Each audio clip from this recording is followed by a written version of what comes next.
Welcome to Way to Job. ஏன் gold loan customer NBFC prefer பண்றாங்க?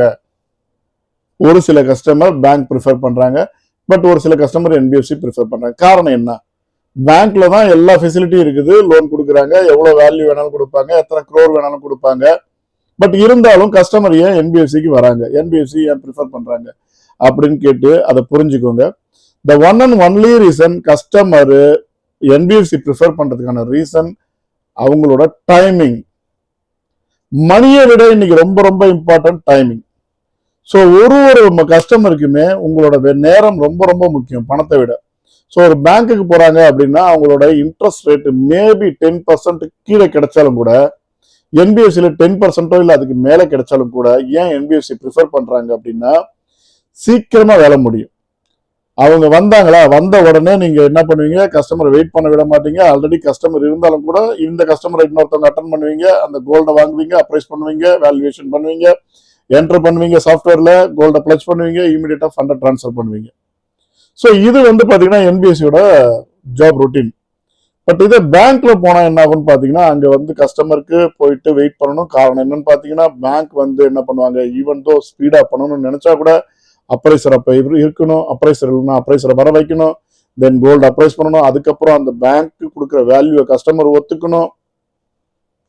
So இதுக்கு மேல பாத்தீங்கன்னா அந்த ப்ராசஸ் கொஞ்சம் ஸ்லோ. காரணம் என்னன்னு பாத்தீங்கன்னா, டிபெண்ட் பண்ணியிருக்கிறாங்க, நிறைய பேரை டிபெண்ட் பண்ணியிருக்கிறாங்க. பட் என்பிஎஸ்சியில் உங்க பிரான்ச்லேயே எல்லாரும் இருப்பாங்க. வந்த உடனே உங்களோட வேலை ரொம்ப ஸ்பீடா முடியுங்கிற காரணத்துக்காக தான் கஸ்டமர் என்பிஎஸ்சி ப்ரிஃபர் பண்றாங்க. ஸோ இதை முதல்ல தெரிஞ்சுக்கோங்க. காரணம் என்னன்னு பாத்தீங்கன்னா, வர கஸ்டமரோட டைமிங் ரொம்ப ரொம்ப இம்பார்ட்டன்ட். ஸோ நீங்க அவங்க டைமிங் எவ்வளோ சேவ் பண்றீங்களோ அவ்வளோ தடவை அந்த கஸ்டமருக்கு மேல உங்களுக்கு ஒரு நல்ல அபிப்பிராயம் கிரியேட் ஆகும். அவருக்கு அந்த கஸ்டமர் அடிக்கடி வரணும்னு நினைப்பாரு.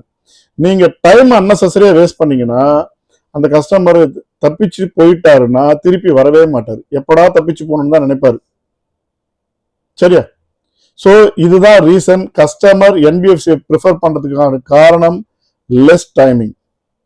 ரெண்டாவது இன்னொரு ரீசன் இருக்கு. அந்த ரெண்டாவது ரீசன் என்னன்னு பாத்தீங்கன்னா, ரைட் டைம் உங்களுக்கு கஸ்டமருக்கான சர்வீஸ் கிடைக்கும்.